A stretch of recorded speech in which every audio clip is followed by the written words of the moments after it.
Hola, ¿cómo estás? Don't know what that means. He's like, hi, how are you? I thought I was asking what's your name. Maybe. I don't know if I speak Spanish. I'm not Dora.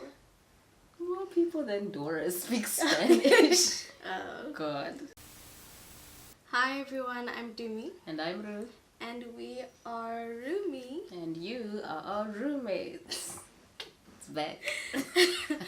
And today we're going to be talking about lesbian sex. Ooh. And all the other things we wish we knew about sex. I don't know if we're allowed to say sex.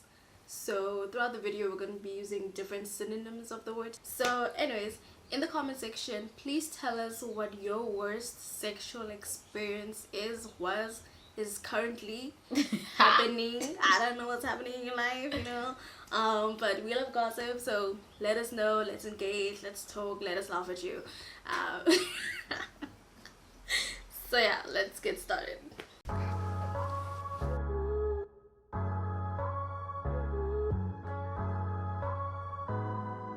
So, the question posed to us today, Gilliver, is how do lesbians / WLW have sex?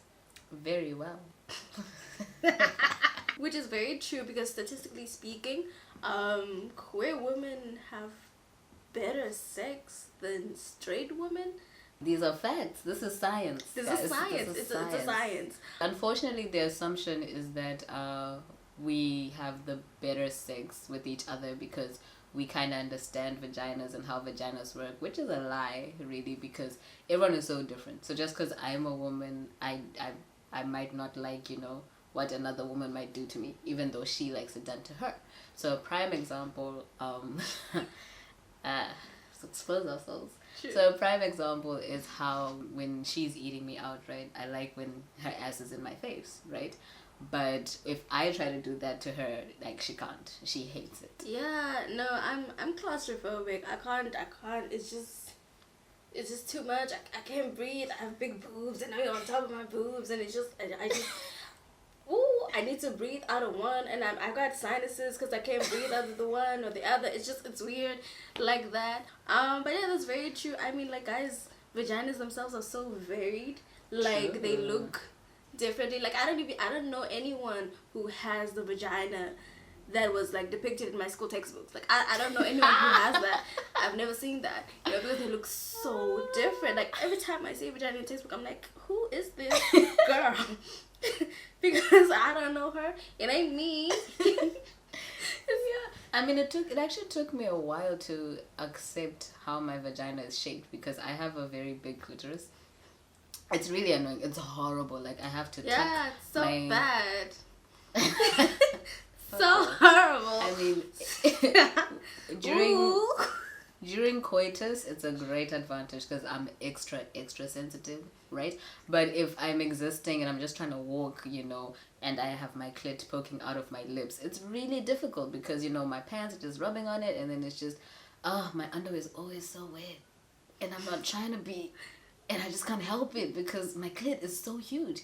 And then I thought there was something wrong with me because, you know, in textbooks, it's like this big. It's so small. You can barely see it. But yeah, it took me a while to actually be like, you know what, it's okay. This is normal. This is your vagina and your clitoris, and that's okay. Listen to all those big clit energies. I'm tired. I've always wanted to say that. So now I have. I got big clit energy. Anyways, moving on. I personally do not believe in such a thing as gay or lesbian sex per se. I believe that there are different sexual acts that can be performed by people of various sexual orientations, such as fingering. Fingering is something that's known as like lesbian sex. Can be done by anybody with fingers. With fingers, fingering in a whole, you know, like.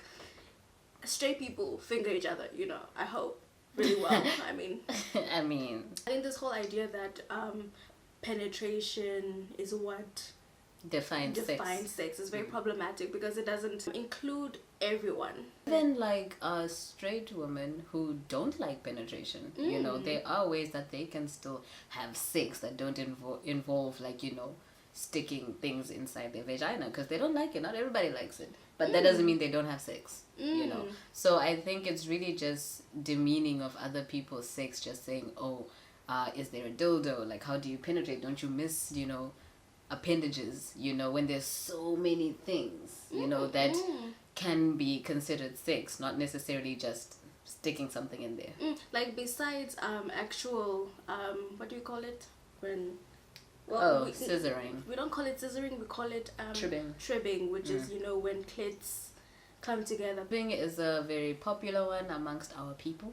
And what that basically is you find the most comfortable way, right, to connect your vagina so that the clitoris.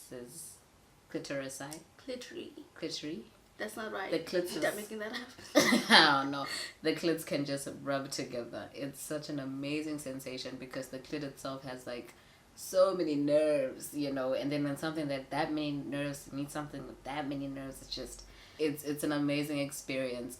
It's very uncomfortable to do it like this. Like when you hear scissoring, you think, oh, 2 scissors. Like, very uncomfortable. Some people can't. It's more like...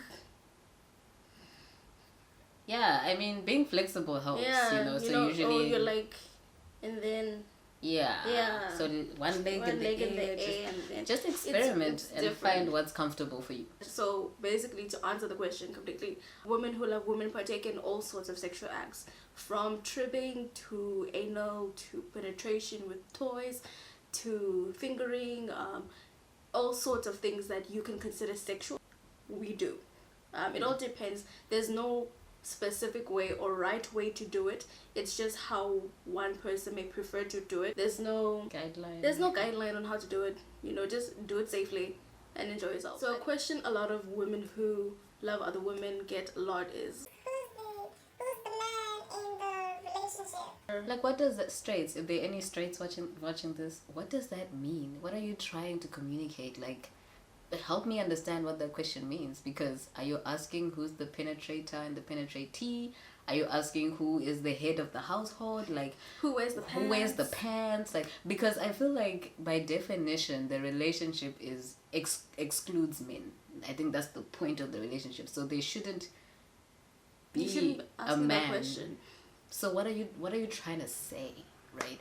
But we're gonna go by the assumption and keeping to the theme of the video that they're asking who is the penetrator and the penetratee. A better way to ask is who's the top and who's the bottom, right? But even that gets complicated. It's just weird. Stop asking people these weird questions. I would just say, don't do that. Don't. I mean, usually you can tell. No, who's the that's top a lie. and who's the bottom. But basically, a top is the penetrator / giver, and the bottom is the receiver, taker person. But that doesn't mean if you're a top you don't receive penetration ever. Some people are like that, some people aren't. And just because you're a bottom, it doesn't mean that you never penetrate, right? Mm-hmm. It's really about like a state of mind. I feel like we've had lots of moments where you were like, well, she's always a top. Like, she's never a bottom. I think in the beginning of the relationship she was a bottom, but now she's like fully fledged top verse. She'd like to believe. Big clit energies. But there's been a lot of moments where she was a top and she was on the receiving end, and I was a bottom and I was doing the giving. It's really it's crazy the different ways you can partake in intercourse. It's also not restrained to just those sexual acts that are physical. It can be mental as well. Like, I know she's a very... I'm easy. Yeah. I think that's why I don't need to like exert a lot of physical energy. Sometimes we just need to have a conversation. I'll say a few things to her and that's it. That's I really like when she says words with PTR, and then the way she's been saying penetration, like it's about to get lit when we're done, So it really is a thing of just understanding the different ways to excite your partner. Anyways, now that we've covered the basics of WLW intercourse, we're now gonna go into the few things. Are they few? Actually, no. A lot of things. It's a whole list of things we wish we knew about intercourse. I think the one that's been very important for me is that my sexual experience is my responsibility. I think when I was a kid and very straight passing, or my whole sexual experience as a straight woman was dependent on the man's performance, the man's enjoyment. You know, it was all about him and his penis. And it was tiring, you know. And I always thought that was how the rest of my life was going to be. I was just not, like, I was convinced my clit wasn't working for years. I told you. It was only when I started being with women that, you know, with her specifically, that I started to understand that actually I don't have to live a life of horrible sex and puking on people's dicks. I don't have to do that. I can just, you know, enjoy being sexual and being liberated and doing things and not liking penetration. I can do that. So that's the one lesson I wish somebody would have told me, that, you know, it is up to you to communicate to your partner that this is not what I want, or this is how I prefer things. Yeah, I think your story triggered what I wish I knew, and that's about climaxing. Right, first I wish I knew that I was a squirter ages ago. Women do come, and the other thing is that you don't have to come at all when you're having sex. Actually, it can just be a really fun, oh, touch me here, that feels nice, okay, I'm going now. That really can be enough, you know. I'm really that person who really likes, not all the time, but sometimes, just leave me on the edge, like right before I'm about to, like, you know, release the floods, just stop. That's bliss for me, and then I just stay in those energies for the rest of the day, and I feel so good. Okay, and girl. you know, when you're so descriptive. When you're having sex with someone, I used to feel the pressure of having to impress them, you know, and being like, oh, you're doing a good job, you know. I felt pressured to climax, even to pretend to climax, even though I hadn't, just to make them feel better. Yeah, but now that's changed. I'm in a safe space now. The other thing I wish I knew is that you don't have to make noises when you're copulating. I personally like to stifle them. Like, I really do just like being very silent throughout the whole thing. Sometimes I like to, you know, get a little rowdy and make noise, but for the most part I do enjoy just being quiet and being within the moment. Yeah. Corn is just a performance. They're acting, this is their job. Like, very few people can actually have comfortable, enjoyable coitus like that, you know. Like, I watched some documentaries on some corn stars, like explaining how it's done and how they have to be at such strange angles so that you can get the camera right, and it's really uncomfortable. Like, it's a job, you know. So I really wish that was made more clear, that sex doesn't look like this, you know. And on the topic of corn, like, it's not bad to enjoy corn, guys. Ethical corn. It's not bad. It's like people are really putting in their heart and their efforts to provide you with some quality, you know. Sometimes quality. Occasionally quality content, you know. And it's good to appreciate people's hard work and, you know, consume it. It's fine. I mean, like everything else, it becomes a problem when it starts overtaking your life. Like, when you start feeling like, oh my gosh, you can't function, or you can't do anything but, you know, consume this one thing. But I think we should stop the corn shaming. You know, explore. The world is so beautiful, and it's just a nice way to just see what people are into, you know. I personally see corn as comedy. Like, I think Truly. we've gotten to the point where we just be like, let's put in a corn, and then we're like, oh, this horrible acting is bad. Like, we laugh. We're like, who does this? Especially lesbian corn. I think lesbian corn is the worst. Truly. Because truly, who does that? It's designed for men. That's the only way it can make sense. Like, I really am like, girl, those nails, you're gonna slice someone's daughter, you're just gonna kill them, and it's not fine. Okay. And the spitting on the vagina, guys, lube. I wish somebody told me about lube. Like, it was so hard. Water-based lube, right? That you can get great quality at Pride, you know. Just, it runs out quick, so make sure you go there early to get your lube. But it changes your life. It's so amazing. It's a testimony, because, you know, it's kind of a thing. It's a belief that I had, that if she's not wet enough, she's not into it, and she doesn't want to have, you know, coitus with me. So it was kind of a turn off for me, you know. And you taught me that you opened my eyes to the reality that vaginal dryness is a thing, you know. Hormones sometimes, no, not all the time, you know, but sometimes when you're in your depressive, you know, Yeah, I have a zone, depressed web. when it's depressed, it doesn't want initially, and then it gives way, you know. But lube really helps us get that along, and you're able to experiment more and do more. And also enhances like the whole thing. Like it just makes things feel better. So much better. Like, oh, I didn't know I could do this. It just enhances it so much that I feel like, you know, it'd be a shame that you're keeping yourself away from this experience, you know. Like, do add it to a sex kit, which also brings us to the point that you as a lesbian also, or woman, queer woman, also, you know, needs to use protection. Protection is great, because we're using our hands, we're using our mouths, and that's how STDs spread through blood, through fluids. And you know, you can have cuts on your fingers, on your hands, so you can wear gloves, you can use condoms. There's also, what do you call this? Tongue dams for, you know, when you're giving oral, you can use a condom for that as well. Like, there's so many things that you can use to protect yourself, because just because the chances of it happening are slim doesn't mean it does not happen. So you need to protect yourself. You and your partners, you know, care for each other.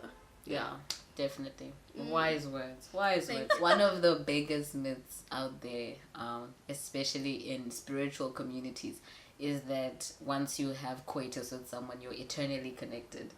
And I don't know. I what does that mean? Also, connected by what? Where?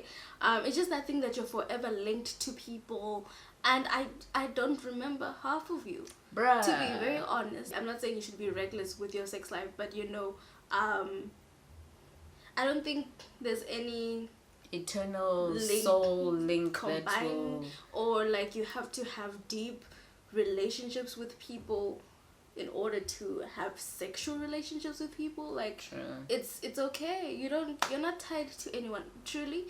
And what's wrong with being tied to people? We're tied. I feel like if it's this whole thing of like movement of energies, you know, energy moves between us all the time. It doesn't necessarily have to be sexual. What are we linking together? What is the proof of this linkage?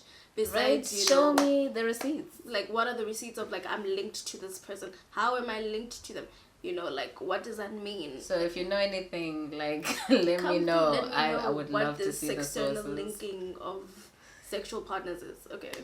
I am a very experimental person, right? But it is important to research what you want to do before you actually do it, you know? Like, you could hurt someone's child, you know, and nobody needs a record for trying to have sex. So, yeah, like sex sent me to the ER, that kind of stuff. You know, you want to avoid things like that. Like, so I know we always see it on TV, on the internet, or wherever. Like, oh, you know, people like choking, they like spanking, they like being hit, like this, that, BDSM things.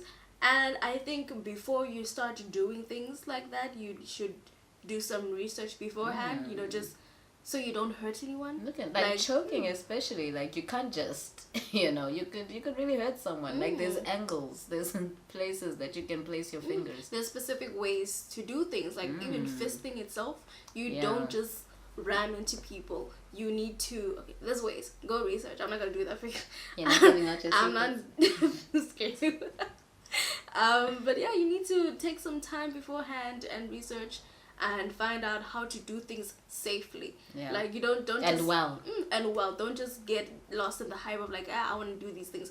These things are usually done by people who have practiced, who have looked into them. Just because it's cool and trendy right now doesn't mean, you know, it's not done with care and knowledge and intent. Like, I know people think the BDSM community is like, you know, so hardcore, but it's a very safe space for people. It's a safe space that people created. To be able to do those things with someone, you know, you really need to be comfortable and secure in knowing that you know exactly what you're doing.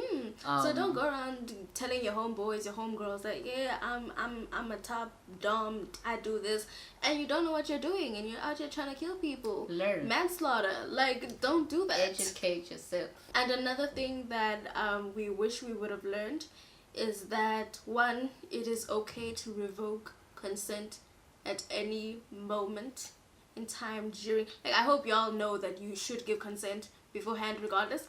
Maybe I didn't mention that before, but now that you know, get consent and that you're allowed to revoke your consent at any point in time through the intercourse, whatever you're doing. You can be like, I don't want to do this anymore. You don't owe anyone anything.